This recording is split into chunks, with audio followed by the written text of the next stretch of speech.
Asero jara pesa muchula matina na madosonda. Baada ya kazi ya bile mati analoso duonda. Pimadio. Ongeza kikombe kidogo rionega. Na sijali leo. Sida nini pesa leo itabonga. Omera jine mitko bambla. Who is Apesi Mnyama Mkali? Apesi is a musician, a songwriter, a vocal trainer, and a guitarist. I'm also a dad. What inspired you to start the music? Because I know that's where the journey began. Walipata kama watu wanasoma usiku na mimi nacheza. Sasa kaniambia Mr. Punish, pia ilikuwa Friday, I think ilikuwa weekend. Ilikuwa lazy day. So Mr. Punish entertain class. Can you please take us through your creative process when writing a new song? Sometimes you sleep, you wake up, and umasikia melody flani umeamka umerecord. There are some artists, they just come kwa industry, but they don't know wanataka nini as well. I came to learn that if you can't have your own sound, your consistency is very limited. Tell us your collaboration with Omondi Odombei, because it was also a very huge song. So it happened, tulikutana kwa nini ya Freddy Jakadongo, tulikutana kwa launch ya Freddy Jakadongo, and akani approach akaniambia, hey manze, nataka tufanye remix.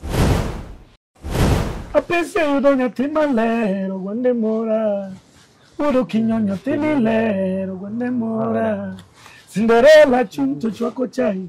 Cinderella chunto chwako chai. Kwa wako sikati taru wako tai. Kwa wako sikati taru wako tai. Nitakulungore. Tiridete chwanyore. Hello, my good people, wherever you are watching us from. This is Jeremy Msafi TV, the most beloved Kenya #1 online TV show. Welcome to another exciting episode of the show. My name is Jeremy and I'm your host on this channel show. We are live from Nyumbani Restaurant, one of the best seafood we have in town. Nyumbani Restaurant is located along Diani Road here in Kilimani. Ample space for parking, privacy, the Wi-Fi is highly guaranteed. The drinks, if also you want here at Nyumbani, you can come with your good family, have a good time here at Nyumbani Restaurant. Thank you, Nyumbani Restaurant, for hosting us.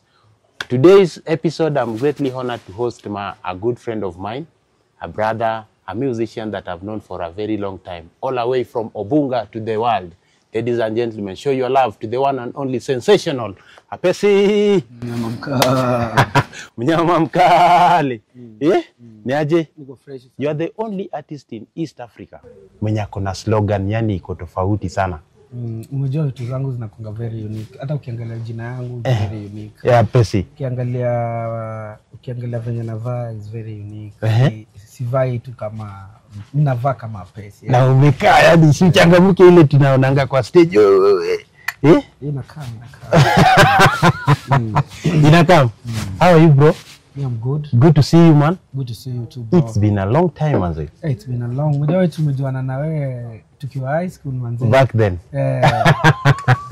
Ni memories fiti sana because tumeona growth ya msee, yani hakunanga kitu poa kama unaona growth ya msee from zero to absolutely. Hata nimeona unasukuma. Unasukuma hadi nasemaga, is this the Apesi yule na nilikuwa namjua ama ni aje? Karibu Nyumbani Restaurant. One of the best seafood we have in town.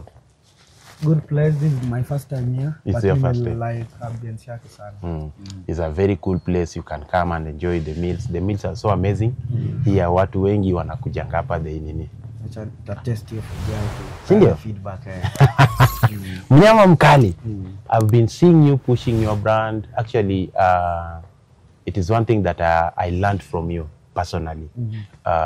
Pushing your brand, the consistency you are putting on the game, the kind of energetic you have pale kwa stage is always an amazing thing. I learned that from you, pushing everything. Thank you. And being that, you know, your audience have never known where all this journey began, because they've been seeing Apesi.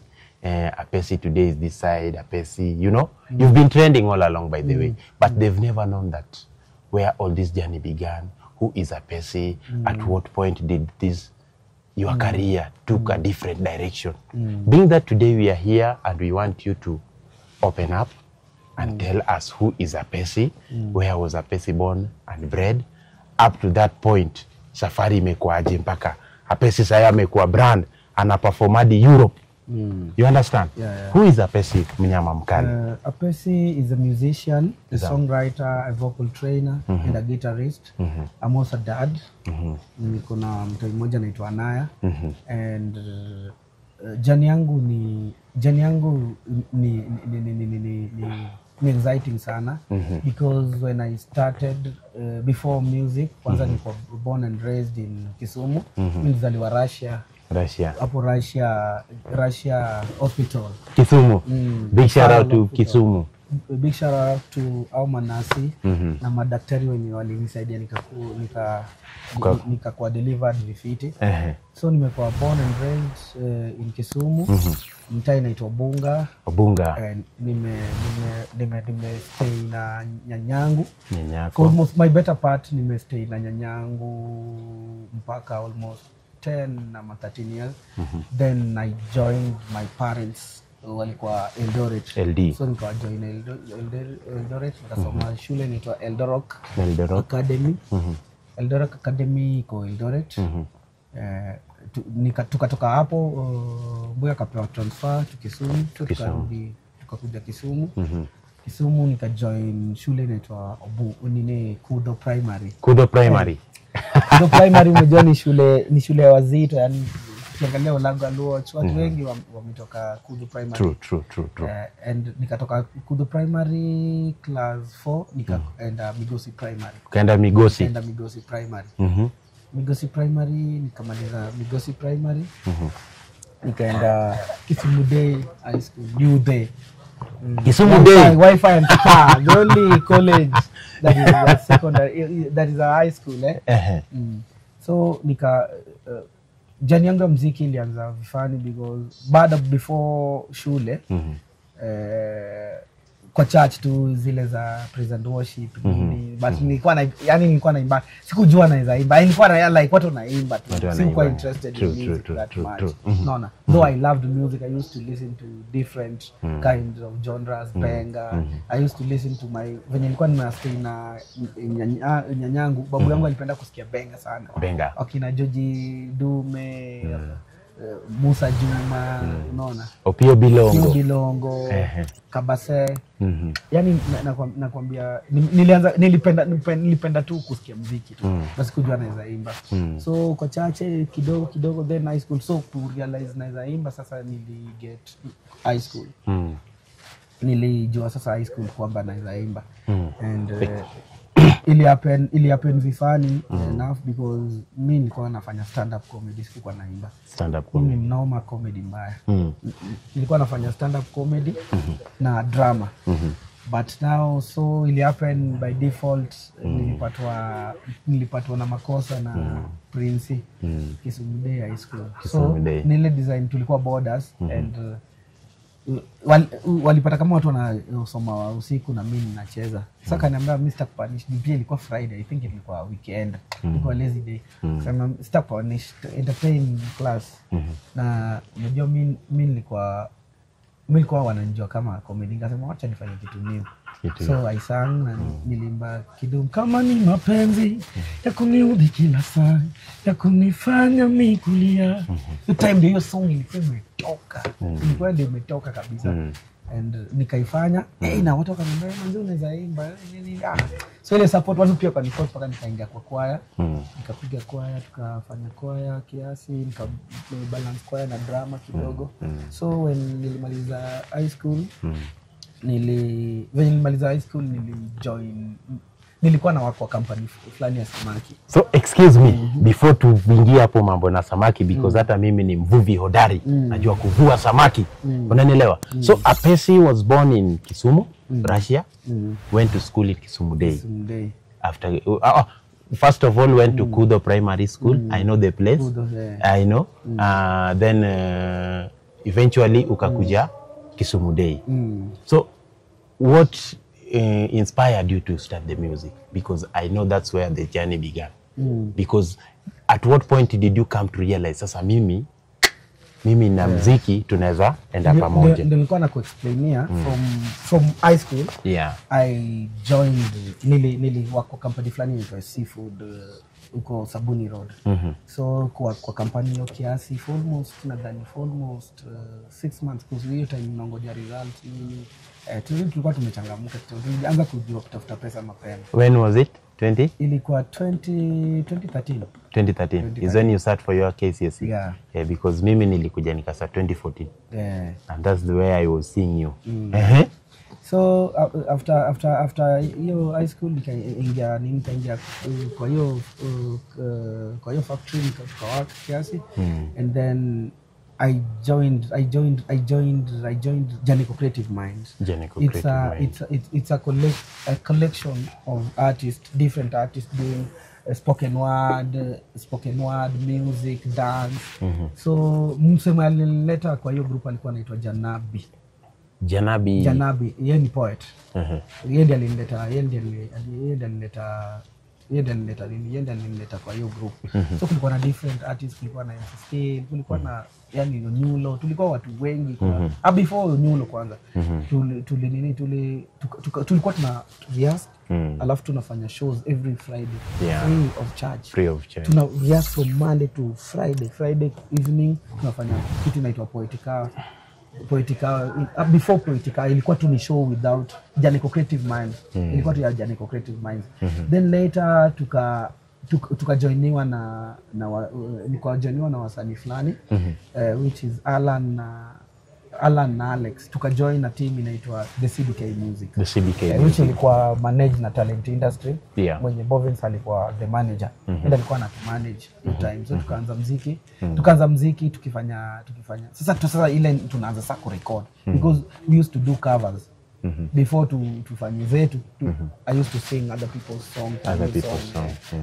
But in the meantime nilikuwa napenda sana kuimba na kijaka na language yangu So after tumefanya hiyo show for a while tukaanza sasa kuandika. Tukafanya our first album inaitwa tukafanya our first song inaitwa Zero, which tulikuwa tuna talk about Kisumu na the beauty of Kisumu. True. Tukarekodi hiyo song na ikafanya vizuri. Tukaanza kujulikana Kisumu mpaka tukaanza kupata shows, different shows. Tulikuwa heavyweight, yani tumecheza kwa launch of SDR, tumecheza almost ni za state zote because that time Big Tel alikuwa rafiki yetu sana, rafiki ya the band, na alikuwa na work kwa nini, alikuwa na work state house. Ilikuwa rahisi kutupea mashows. Kwa yani tunafanya mashows za state sana. Tukawork for almost 5 years. Then I felt like rebranding because that time I was called Stano.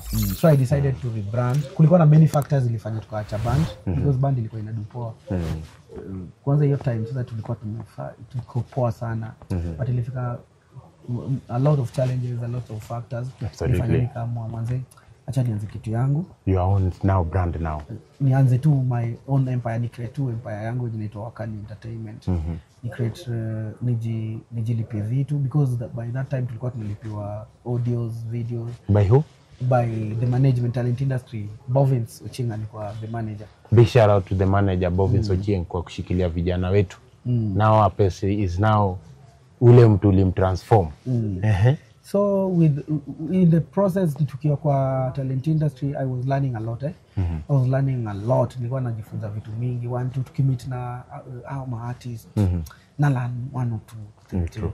Tukimit kwanza mentor wetu Kolo Kleptomania ametushikilia sana, ametufunza vitu mingi zenye hatukuwa tunajua. So from me nilikuwa na learn vitu mingi sana.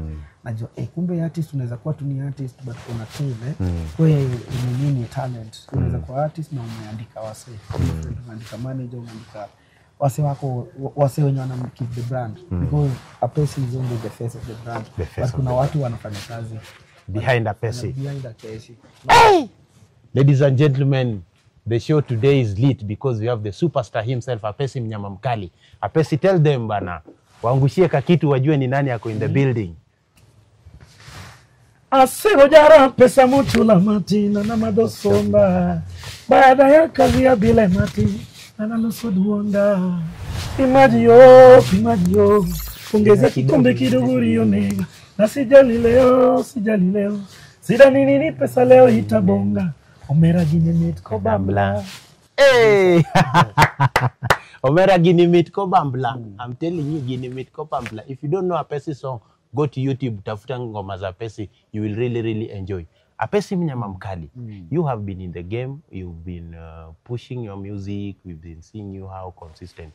Can you please take us through your creative process when writing a new song? Sometimes it comes differently, in different form. Sometimes you sleep, you wake up, and umasikia melody flani umeamka umerecord. Kuna sometimes, then me I'm a good writer. I'm a fast writer. Me unaweza nika beat up and will definitely make a song. Really? Time in our studio and I'll definitely write. Yani kuna instant, kuna times nachukua guitar naandika inakuja na different inspiration sana. So me nasema I'm very versatile in terms of writing. Because sometimes naweza get melody too from nowhere because melody in the music. Naweza pata melody new na record na later ni work on. Ama nikienda tu studio mimi nakwanga tu. So you it depends with even how you wake up. It depends how I wake up, how I feel, sometimes how I feel, because if you listen to my second album, I nearly ongea vitu za emotional sana. So it depends also sometimes with what I want to do. I tell them through music. Sometimes what I see, generally life inaendaje, unaona. Like ukisikia Sero yote na utaona kuna hiyo dynamic, like zamani kulikuwa na true love but siku hizi ni love ya do, unaona. True. Zamani ulikuwa ile ushoweni noma na kupea mtoto words. Unapea mtoto, una seduce mtoto, una sero msichana, Sero yote. But siku hizi ukiwa na do msichana kwanza hata sero, unaona. So na speak about issues in happen kwa society. Absolutely. Like you can remember, you can tell us the song that you've sung that where the journey began up to now umefika. Which song is that one? So when I left the band, niliacha song yote nikaacha. Tulibai vitu niliacha. Ulikuno ama ni aje? Sikukuno. I wanted to rebrand yourself. A new start, because ukiwa management ni kama loan, Absolutely. So ukitoka utapata hata labda unao bado watu pesa, unaona. So I wanted kuanza tu fresh from zero to nilitaka tu kuanza fresh to. So I started with a song called Cool Blues. And funnily enough, Cool Blues elite diaspora before it kwa lowland. Cool Blues elite diaspora. Because niliandika time first hiyo Cool Blues niliandikia msanii. Mimi huandikia wasanii by the way. So niliandikia msanii mwingine, si mimi. And msanii akataka kufika bei. Huyu anacheza na hii song. Hii song ni noma, unaona. So ndio nikaanza nika-record song. It was my first song ku-record. Nili-record na producer anaitwa Crazy Monkey, nasikia ukimtaja. Engineer Maduong Kisumo. But the big up to Crazy Monkey. Crazy Monkey ameka kwa industry sana. Unajua consistency ina matter. True. If you were able to be consistent from your time mpaka saa hizi, then big up, because you love what you are doing. You love what you're doing. Because consistency pia inakuja na love. Passion. You can't be doing something that you don't like. Absolutely. What will drive you to produce a new song ni the love you have for music. What itakunid upush, like nataka ni the love, unaona. So big up to Crazy Monkey. So when I did Cool Blues, elite US kwanza. Ilianza na US. Wase wananitumia challenges. Hiyo time TikTok atabadilika kuingia. Wase wanatumia challenges ni Facebook. So I was sharing, and all of a sudden it go viral, like na ikahit kabisa. And the petition pia ilifanya Cool Blues ikahit sana. Ilileta kiculture sana. Ukiangalia the video unaona huyo dem anafagia kwa laro, anafagia hapo kwa laro. Unacheki, yani ni ile culture yetu, yani nilileta culture sana. Then sorry for contradiction a bit. Then this part of the video you somehow shoot it at Kibos. Kudo. Because the railways ilikuwa Kibos. Kibos. Nilishoot Kibos. Oh, that's where the karibu na prison Please sing us kidogo bana, because I always love the song, by the way. That's the song I really love. Apese udonyatima lero gwande mora. Apese udonyatima lero gwande mora. Uro kinyonyo tini lero gwande mora. Cinderella chunto chwako chai. Cinderella chunto chwako chai. Kwa wako sikati taru wako tai. Kwa wako sikati taru wako tai. Nitakulungore. Nirindete chwanyore. Malo yoge. That's always my favorite song that I always love. How many views on YouTube right now? I think inagonga 200 organic views. 200 organic views. Mimi umejona, one, I do my things organic. Yani mimi si buy views, si buy nini. 200k. 200k. Inamaanisha inaelekea 200k. I think it's 190 ama 180. Because imeshika vitu mingi about life. Imeshika vitu ukisikia ina talk about vitu mingi. When I write I tackle almost 3 topics. I tackle love. I tackle issues to deal with drugs. I tackle issues to deal with marriages. And now my writing is very diverse. Now tell us now about this song that you also released when you are so drunk. Kwa bar. Kwa bar. Yawo sipimane wondaga. You? Tell us about the song. Just the way I told you. I write things based on stories, based on things that are happening. It's all about mental health. Mental health. Kwa bar inatoka about mental health because unajiuliza kwa nini ujamaa maybe anatumia pombe sana. And I go through a lot. People are going through a lot, and these are issues people don't want to discuss. Absolutely. Let's discuss about the results, but you don't discuss about the process of the result.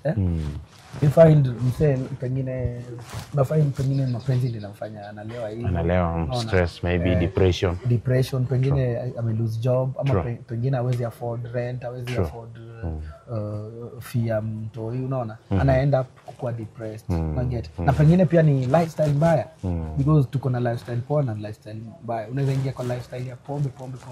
Kweli. But shida gani namfanya? So we need to have that dialogue and conversation. Tujue mbona ubeshte yetu asikizi analewa sana. So to tackle na tuonge na. Apesi, how do you handle your emotions and mental state when in a process of creating a new music? I think everyone goes through something, Everyone, hata Bill Gates is going through a lot. True. There's something as long as you are uko kwa world, uko kwa earth, you'll be going through something. Absolutely. Itakuwa maybe financial, itakuwa maybe relationship. Unapata hata msee alikuwa na do na nini akajinyonga. Unapata msee alikuwa na pesa na nini kuna everything, ameoa nini, ako na nyumba amejenga, but still unapata amekunywa sumu. True. Unaona, ama ameamua ajiue na gari. So watu wanapitia through a lot. So mimi what I normally do, I take my time. If my mental like sawa, I want to be doing certain things. I want to be even recording, I want to even be writing. Na mostly mimi saa zingine naenda vacation, natoka tu naenda Bali, naenda Bali na environment nimezoea. Unaona? Naenda na kawia huko kiasi hata 1 ama 2 weeks. Alone tu. Mpaka nirudi form. Mimi unisaidia sana because at the same time unapata nimeenda huko, in the process huko time nimeanza kufeel na ill, na find that nimekam na song. That is when you are coming back to release now. When sasa things are now on the right direction. That's amazing because I've seen your songs mostly. Sio zile, unajua there are some artists they just come kwa industry but they don't know wanataka nini as well. First, I came to learn that if you can't have your own sound, your consistency is very limited. Absolutely. But when you have your own sound, I started a sound called Afrobenga. Afrobenga. Everyone was singing Oangla. Kila mtu alikuwa na Oangla like if kama ufanyi Oangla, kama ufanyi Oangla, we considered kama artist in Luo. True. Not get. True. And with Luo, kitu napenda nao Luo. Kitu kama wanapenda kama wataki. Hiyo ndio shida yetu. Honest, wanakuanga honest. True. Kwanza the best audience ni Waluo. If you can please Luo, if you can please Luo, hata wewe ni artist kutoka wapi, please Luo. Jua that your music is good, eh? Yeah, music. So when I started the sound, walikuwa nasema ni sound gani? Mtu nikana imba benga, nikana imba Oangla. Wanakaa chini by themselves. It was a fusion nimetengeneza, ni kitu imekata cross. Wazee, vijana, mademu wanapenda. Lakini wewe ulijua tu kenye unafanya will attract them. Unapata most artist anaingia maybe na sound kaya Pressy. Ama piano ikikuja tena anarukia mapiano, una get. Unapata artist anataka sasa kuanza kuchange sauti yake kama Pressy. Ajui maybe sound ya Pressy ina fit kwa hiyo voice ya Pressy. Very true. Unaona? So ni all about to get sound yako na ku make sure that unaiproduce more. The more unaiproduce pia watu wana get familiar na Tell us your collaboration with Omondi Wodombey, because it was also a very huge song. Kabisa. Tell us the collaboration. So it happened, tulikutana kwa nini ya Freddy Jakadongo. Tulikutana kwa launch ya Freddy Jakadongo.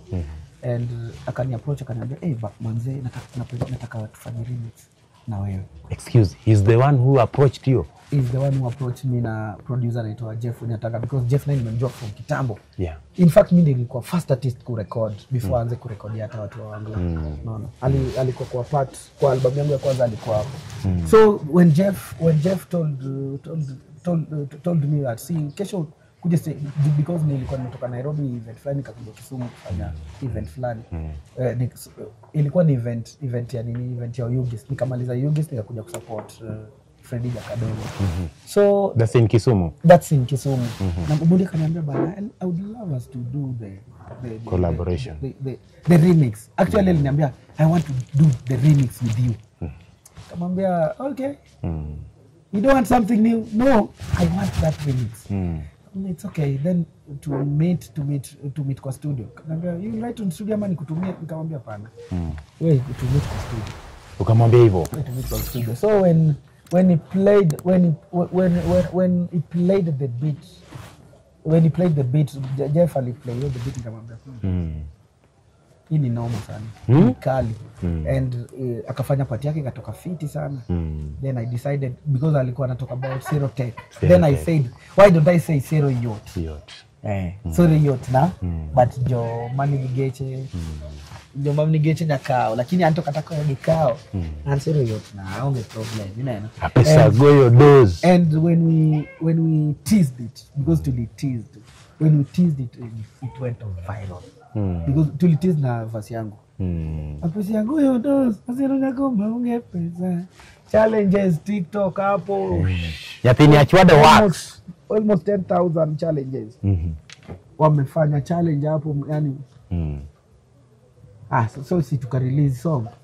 Song ikafanya vifiti sana. Hata we are planning a video Video na imagine bado tuko video, hiyo ni audio. Video na come. Guys, Apesi Mnyama Mkali will be releasing a video, a remix they've done with Omondi Wodombey. Hey, that part ya Omondi inanibambanga. Inakuanga dope mbaya. I work with good artists. I work with good artists. Because kuna a lot of artists nawajua, but today is a collab na not that si wa normal, but me work pia na spirit. And Wodombey is a talented artist. Hey, the way ananisoundianga kuna artist wa Oangla zamani. Me I used to listen to these songs.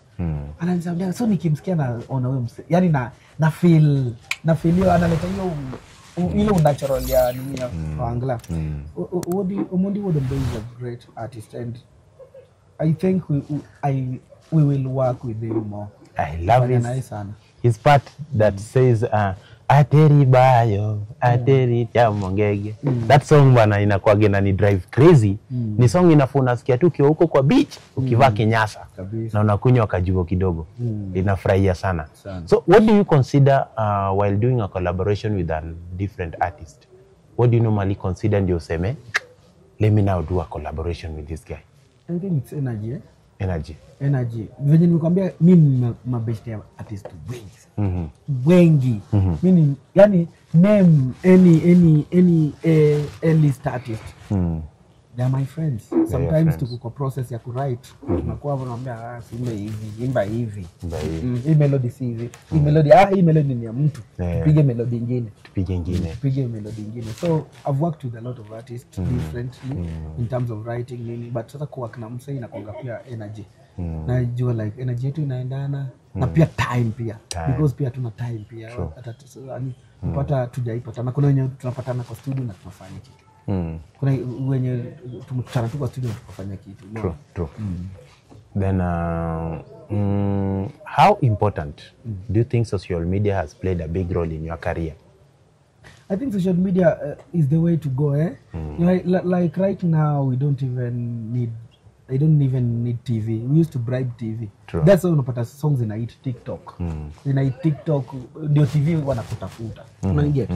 But ile ilikuwa like wewe unapeleka TV unamwambia bana play my song. Unaona? Sikizi mimi utumiwa tu unachezwa Triple P, unachezwa wapi, but si ati mimi nimepeleka hata hizo song. Unaona? Really? You don't bribe them? Wacha nikwambie, if you bribe them, wacha ndio consistency nilikuwa nakwambia. You can't be consistent bribing people. You will never. That's why unapata artist amekuja, amebribana, amecheza, amelipa watu wa TikTok, wamefanya ma challenges, then all of a sudden chini. No, because I always maintain unnatural. Umejua when something comes out natural ni ngumu unyang'anye. But kitu kikuja ati sijui umekuja na umeleta kiuganga, inatoka. Unaona? Because si yako. But kitu yenye God amekupea hivi. Hata wewe huwezi chezea. Hata that's why mimi sipendangi kuchezea brand yangu yani. Mimi brand yangu. Hiyo ndio inaweza fanya hata nikosane naye kama wewe hata wewe ni demo wangu. True. Yani because hii brand inalisha si mimi peke yangu. Inalisha watu wa band. Absolutely. Hii brand inalisha manager. True. Hii brand inalisha dancers wangu. Hii brand inalisha msanii ananizalisha. So the moment una mess up hii brand si ya pesa peke yake. Una mess watu wengi sana. Msanii anakuvalisha anaitwa nani? Na wakina Kilo Creatives. Na tena Becky Akal pia. Which ni demo wangu ni stylist mdedi sana. Your girlfriend ni stylish. Yes, in mbele bwana. Kumbele. And engagement with the fan? Engagement with the fan. There are some fans who I know deep down tumetoka nao mbali. There are different kind of fans. Kuna fan mwenye amenijua utotoni from Obunga. Kuna fan ule mwenye amekujua mlisoma naye. Sana kujua. Kuna fan mwenye amekujua through mtandaoni. Unaona? Kuna fan amekujua kwa performance, amekuja kwa performance yako. Unaona? So there are different kind of fans. And some we interact, one on one, others we interact through comments, and then also not everyone will like you. Absolutely. Siwezi sema ati napendwa na kila mtu.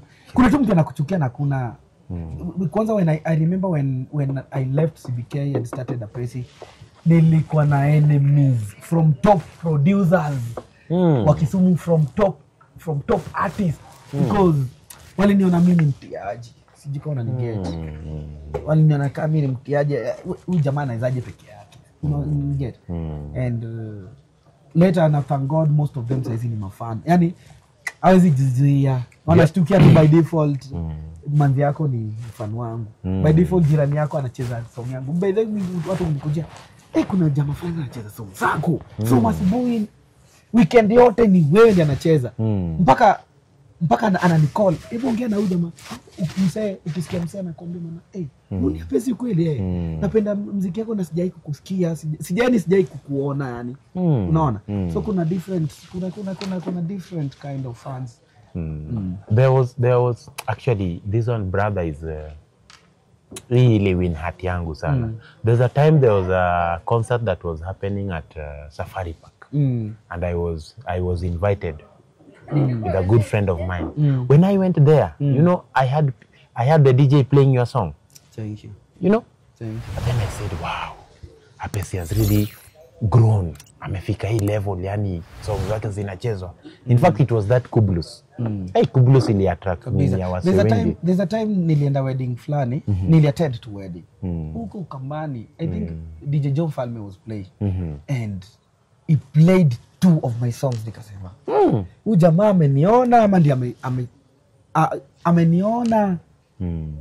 Ameniona ama ni aje. Mimi nilishtuka bro. And he did that. Kuangalia kwa simu zangu. Nikaenda sasa kumwambia, unafanya kazi poa, unaona? It shows unafanya job poa yani. Hakukuona lakini he played your song. He played my song, Hey, that was. Na tukuwa tumewahi meet. Mimi nilikuwa Safari Park. By the way, I'm not lying to you. Thank you. And I had the DJ playing Kubulus. And people were really dancing that song. It was a very huge song. Everyone was happy about it. Then I said, hey, my guy has really conquered. Amefika. Bado niko 10% of my career, bro. What do you mean, Apesi? Come on. Bado. Imagine bado. Niko na only, this is my 5th year. This is my 5th year. But in industry?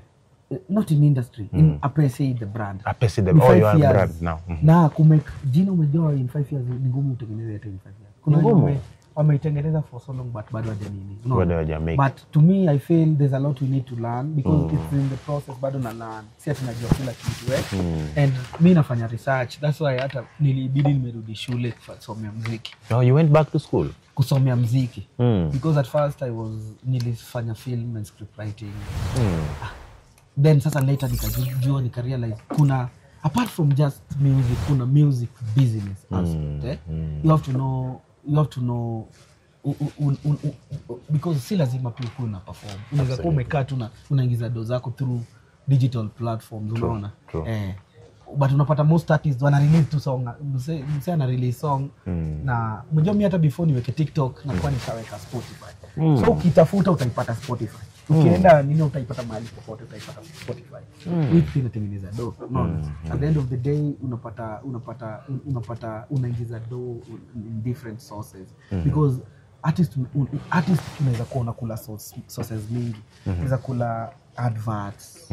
Unaweza kula adverts. Unaweza kula digital. Unaweza kula appearance, unaweza tu kuwa pia mahali. Unaona?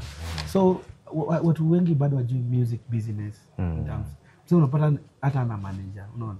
Mtu yuko tu ana manager yani. Pengine si kupenda kwao because utapata ni that's why ninakwambia hata mimi sikujua. Ilibidi niende shule. Unanipata?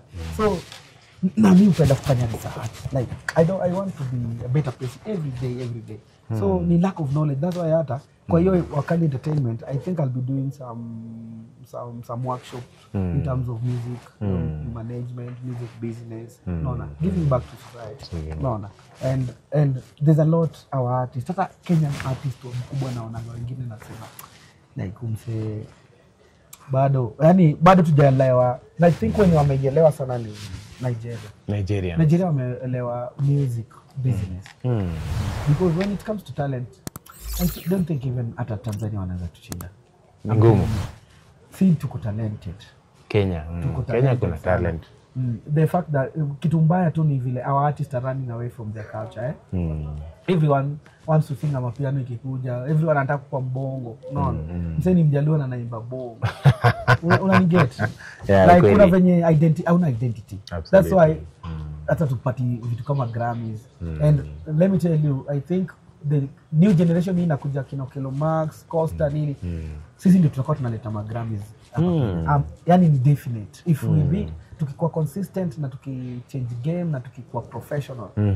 Manze it won't take us even more than 10 years. It won't take us even more than 10 years. Itakuwa like hata mimi usishangae hata next year nikiwa nominated Grammy ama usishangae next year Costa akikuwa nominated Grammy, usishangae Okelo Max nominatiwa Grammy, usishangae hata Prince Indah nominatiwa Grammy because us we embrace culture. Absolutely. You will never go wrong with culture. Absolutely. Wezi rap ka Jay-Z Kingoso but ukirap Kijaluo alafu music is very universal. Si lazima ndio lugha. Siku hizi pia watu wanaandika subtitles. And music ni vibe, music ni melody. Then empowerment also should come through. Yeah. Apesi, you are a very hardworking person. Personally, let me congratulate you. Thank you for that. You are very hardworking. showing up in a positive way all the time. How do you balance all these things? Because pushing the brand is not easy. You've been umekuwa kwa brand yako 5 years right now. It's not easy. You are here, you're pushing, unaenda shows, then pia uko na umejo, also needs your time. So how do you balance all these things? Kwanza first, music inataka time. Music inataka practice. Music inataka more ideas. Music inataka fresh brain, fresh mind. Music haitaki depression. You get? Yeah. Music haitaki depression. One kubalance hizi vitu ni ngumu because sometimes utapata uko na paka family and music inahitaji dough. Hiyo ni secret bado watu wajui, music ni pesa. Before uanze unaona nimeitwa show nimelipwa. Ni kama na connect investment. Music invest. Nimeimwaga dough hapa. In terms of good production, in terms of look nice, in terms of videos, in terms of watu wenye wanafanya nao, band like make for, unaona. So kitu mimi hufanya na za balance lini yangu ni za pesi ya kuna stand out, you know, a pesi ni music and business. True. Stand out ni ule mtu huyo mse Allegro Bunga, businessman, CEO wa Kali. These are two different kind of people, So when nikiwa na familia ama na kwa stand out nikiwa kwa interview hivi ni kwa pesi, unaona. Ukiwa interview kwa pesi. Ni kwa pesi. Ukiwa kwa nyumba? Kwa nyumba mimi stand out, unaona. So kujua tu kubalance na kujua hizi brands zote zisi overshadow mwingine, unaona. Stand out asi overshadow a pesi. Apesi overshadow stand out because apesi aki overshadow stand out hata sikia stand out because stand out ni boss wa pesi. Unapata? Stand out ni boss wa pesi. Na pesi? Apesi anawakia stand out kwa wakati entertainment. Unaniget? So you need to ukiweka hizi vitu pamoja, ukichanganya hizi vitu pamoja without kujua gani kudefine, utapotea because utapata Stand Out hajalipa rent. Stand Out hajalipa rent. Hajalipa rent. Ita affect nani? Apesi. Ita affect Apesi. Apesi hajaleta pesa. Ifai ku affect Apesi. Unanipata? Inafaa Stand Out akue able ku sustain Apesi. Na Apesi ndiye analeta do. So who is consuming more? I think it's a two-way traffic because Apesi analeta do. The brand then inaleta do. Stand Out ana manage the do. Stand Out ana manage the do. Yes, the artist. Yeah, ana manage the pesa. So you need to know kujua hizo vitu. But sometimes unapata artist amekuwa overwhelmed. Apesi ndio tena na run labda account za Apesi. Thank you. You know, so many people have never known your tour with Prince Indah to Europe. Watu waliona tu, Apesi today is in Berlin, Apesi today ako Belgium, Apesi. People have never known how this thing occurred. Mpaka ikafika mmeenda na Prince Indah na mka perform. Could you please tell us about it? You know, Wakali Entertainment ina work na different organizations na different brands na companies.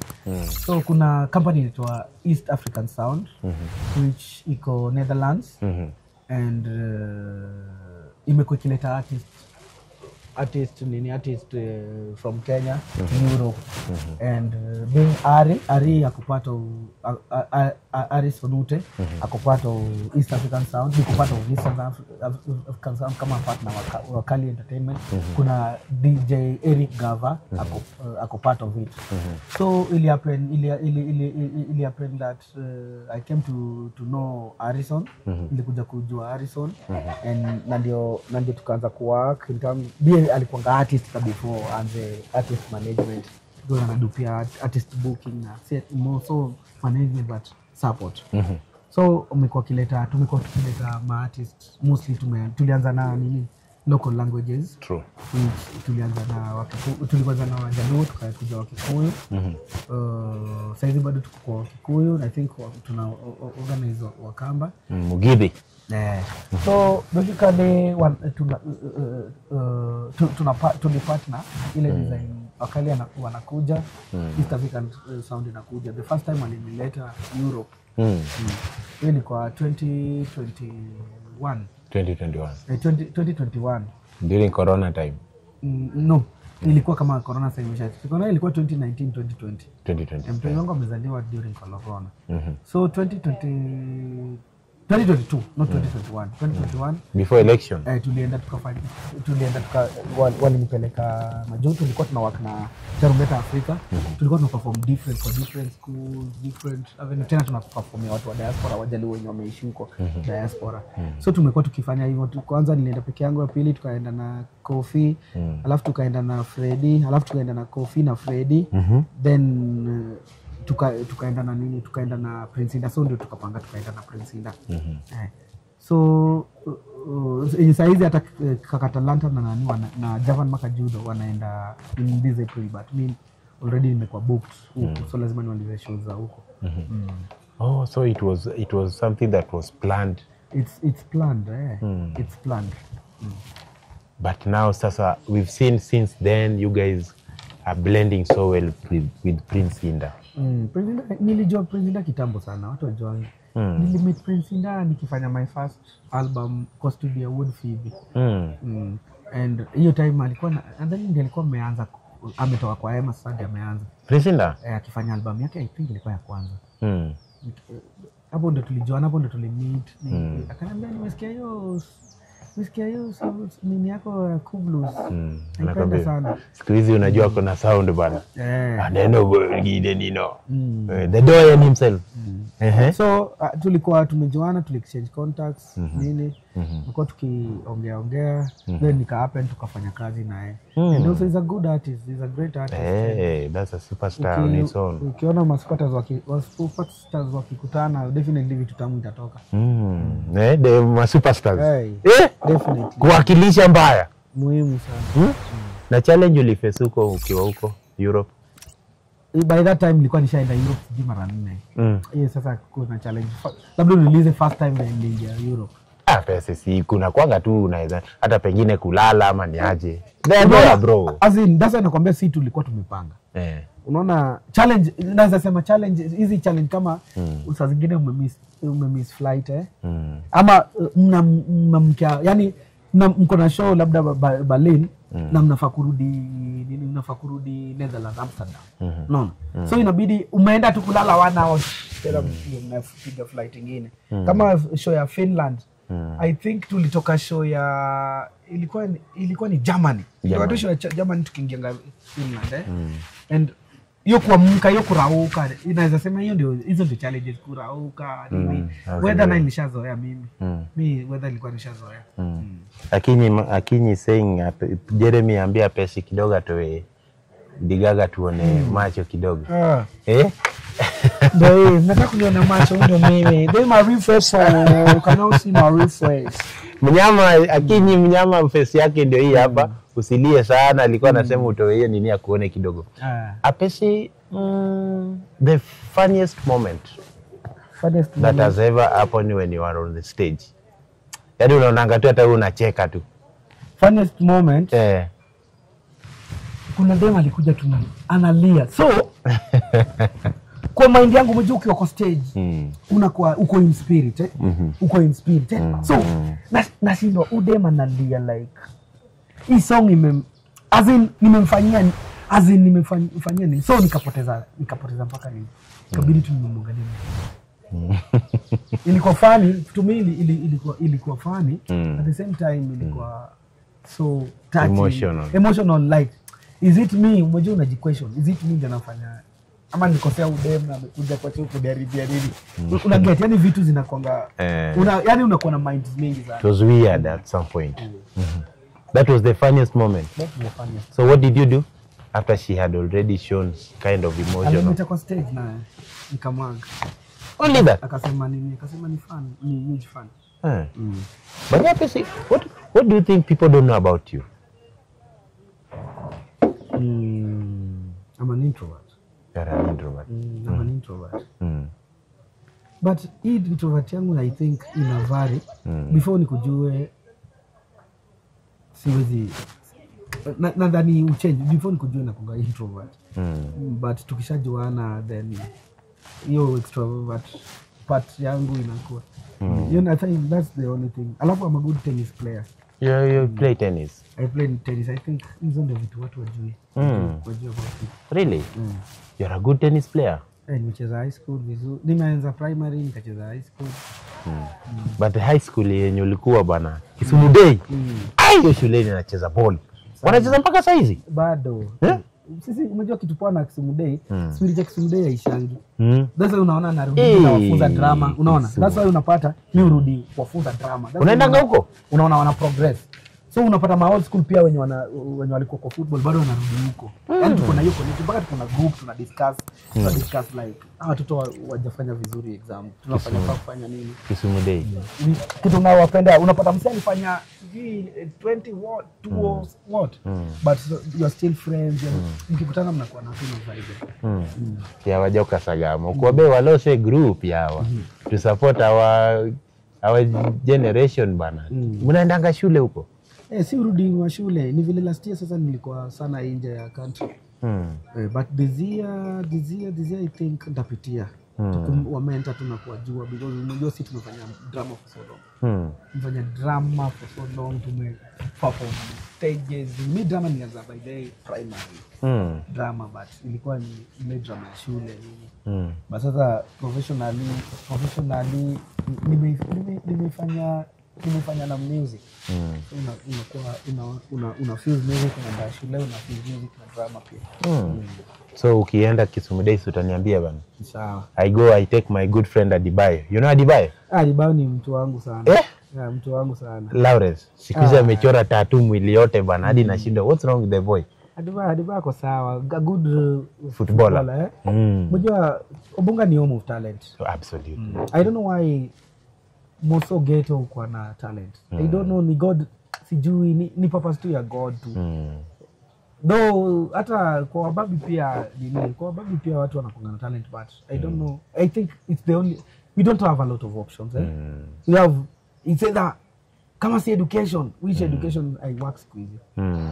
Because mimi nilifanya nini kapea mada nataka sasa nikafollow kitu napenda. But what I can say Ghetto nadhani we don't have option. It's either you do it and ukipewa hiyo talent unaifanyia 100%. Na unasikiza Adibayo hadi Demabior anajiita Facebook Demabior anauza jersey. Anauza jersey za ball. I think he loves football. Kwanza tu kitambo hata tukiwa shule anapenda football sana. And that's what I think is making him going. Yeah. You have to love. Nikwambia tu consistency inakuja na passion. Because I'm saying I want to be singing in the next 10 years but I'll be in the music industry. You'll be in I'll the be music. producing artists. I'll be managing artists. I'll be booking artists to Europe. I'll be booking artists Kenya hapa. No. Because you will now be because capable. It's still love. It's still the love I have for music. That's why I'm still. Nitakuwa nafanya tu private shows. Ukiniita private, unaweza ni afford sawa kama uwezi. Still bado mimi naweza kula nini yangu. If it were not music. Unadhani sasa ungekuwa unafanya nini sasa hivi? Kama ingekuwa ni music sasa imeshika. I think ningekuwa lawyer. Ningekuwa lawyer. Mimi nilikuwa mnoma hata books nilikuwa napiga. Si ati nini. Ningekuwa lawyer. I think ningekuwa lawyer because I wanted to become a lawyer. And you wanted to become a lawyer?